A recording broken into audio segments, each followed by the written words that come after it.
thank you very much for your time. Capricor is a clinical stage biotechnology company with 3 products in our pipeline. Today I'll be focusing on our 2 products in the regenerative medicine space, both platforms, and I think you'll agree by the end of it that we have a really exciting opportunity coming up. So we are a publicly traded company. I most assuredly will make forward-looking statements. Please forgive me for that in advance. So the foundation of our cell therapy program was our CADUCEUS clinical trial. It's a proof of concept in humans trial in patients that had a large heart attack.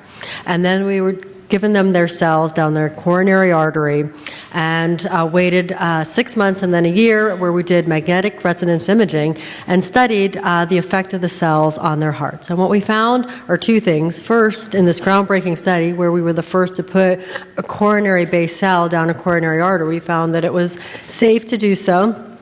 Not a problem there. But we also found that there was a significant reduction in the amount of scar that was in the heart at the end of the study. So the patients had less scar, which we think would be clinically relevant if we were to follow them long term.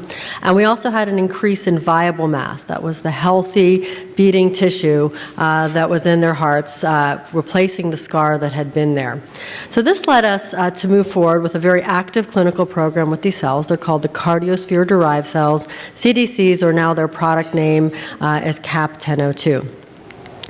Based on the CADUCEUS data and a tremendous amount of synergy, J&J, through their partner Janssen, made an investment in Capricor, both at the financial level but also in the clinical and manufacturing development level. So they paid us $12.5 million up front for an exclusive license option. That means they're going to track our progress through our ALLSTAR Phase 2 clinical trial, which is ongoing right now. And at the end of that trial, they'll be able to decide whether they want to bring that therapy in-house.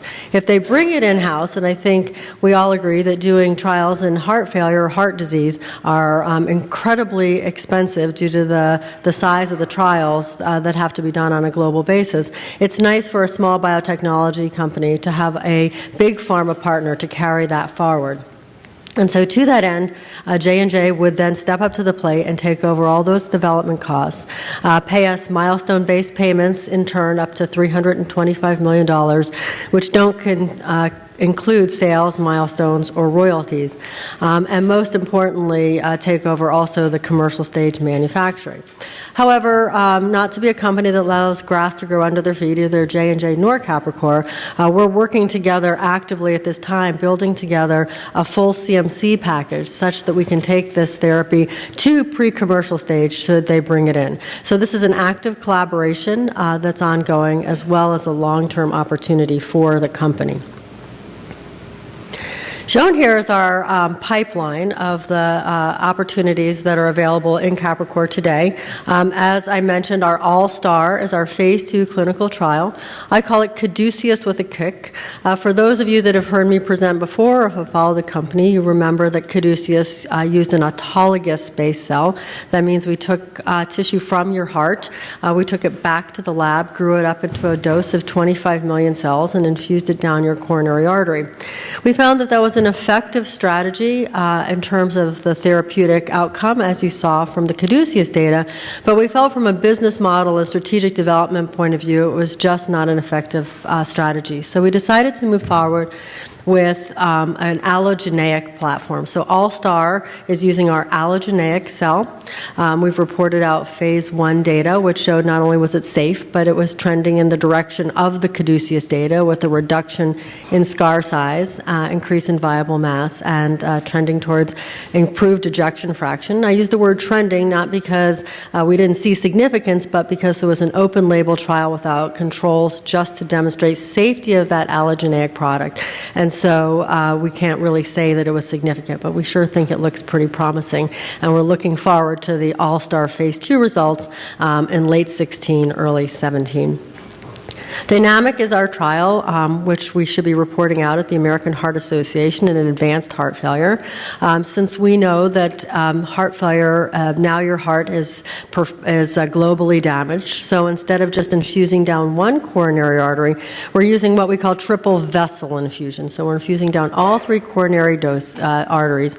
We did a dose escalation study. That was also an open label study, 14 patients. That data, again, will be presented at American Heart, and we're looking forward to those results because it provided the foundation for our HOPE trial. I'm going to spend a little more time on the HOPE trial this morning because I think it shows 2 things. One, it shows that Capricor is now beginning to look at treating orphan diseases with cardiac implications, and also because it's so important from an unmet medical need perspective. So those of you in this room probably a few years ago only remember Duchenne muscular dystrophy from the telethon that was on Sunday mornings, and if you're old like me, that was all that was on TV, so we didn't really like it very much. But thanks to the parent lobby, that has been very active. We now know that Duchenne muscular dystrophy is this tragic, almost always fatal disease in young men that is characterized by a skeletal muscle myopathy that leads them ultimately unable to walk, to breathe effectively on their own, and as I said, leads to their death. What has been largely ignored, and I think you'll see in those quotes that I show at the bottom, is the lack of attention that was paid to the cardiomyopathy. The heart is a muscle as well. And so what we really began to understand is that as the skeletal muscle was dying, so was the cardiac muscle.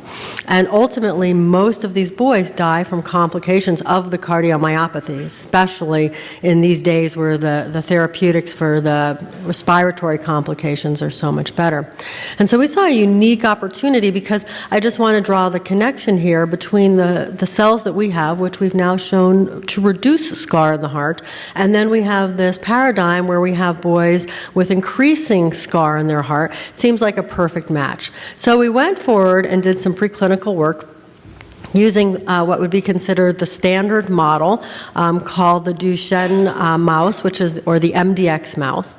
And what we showed here is that in the littermate control, shown in the yellow and the red bars, if you treat with cells, you see a significant improvement in ejection fraction. That's the ability of the heart to meet the needs of the body. The blue line were the standard mice, lab mice, regular guys that are just running around in their cage and have normal ejection fractions. Now, as you can see, after about 3 months, the effect begins to drop off. And so we wanted to make sure that we could continue to provide support for these failing hearts.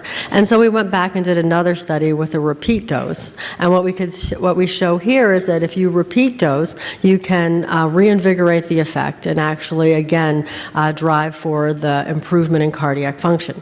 So 3 months in a mouse, which has a lifespan of about 2 years, is X in a human. We'll find that out as we proceed into the clinic, which we are now going to be doing very, very shortly. The other piece of data that I think is of real interest here is the improvement in exercise capacity in these mice. So again, same groups of mice, red and yellow are littermate control, MDX mice, blue are happy normal lab mice. And what you see is that the mice who got the cells can run longer week after week on a treadmill compared to their littermate controls. Now, is this just due to improvement in their cardiac function? It's possible. There also could be synergistic improvement in cardiac and skeletal muscle. We are now investigating that on the academic side. But suffice it to say, if you can run longer, you absolutely feel better, and that's what's important.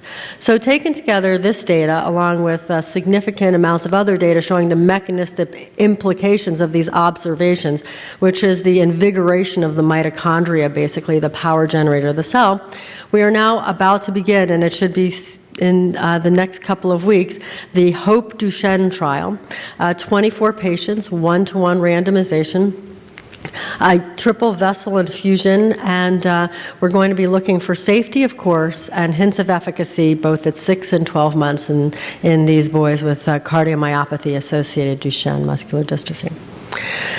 So you hear a lot about cell therapy and gene therapy, but what I'd like to talk about is what we think is the next generation of regenerative medicine platform, which is the exosome. Exosomes are made by cells. They're made by every cell in the body.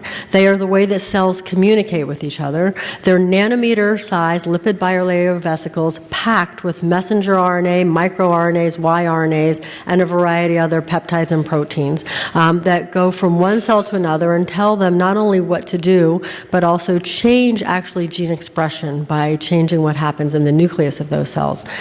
Because of their large opportunity, there's broad therapeutic availability. So you can use these in almost any disease in which you think inflammation or fibrosis might be an issue. So, we are moving forward with our platform Therapeutic in the exosome space. What I can say is after working with cells for many, many years, they're much easier to work with. We can lyophilize them. We can store them on a shelf. They can be pulled out and resuspended and used in any variety of diseases. We're using the exosome because of the large opportunity that they provide outside of any specific location in the body. We're going to be advancing outside of the cardiac space. And we haven't announced the indication with which we're going to be moving forward with our exosome program at this time. But what I can tell you is that we've recently brought in an ophthalmologist to run our new therapies division. And so it's likely that we're going to be developing in the ophthalmologic space, which we're very excited about taking this step right outside the cardiac arena. And stay tuned for the announcement of that relevant milestone in the early part of 2016. So shown here are our milestones. We had a busy first half of 2015 where we completed all of the goals that we set for ourselves. Sundaretide is our natriuretic peptide program for advanced heart failure. Those are folks that are coming out of the hospital and are high risk for going back in the hospital. It's not specifically in the regen space, so I didn't talk about it today, but we're excited about moving forward with that clinical development program.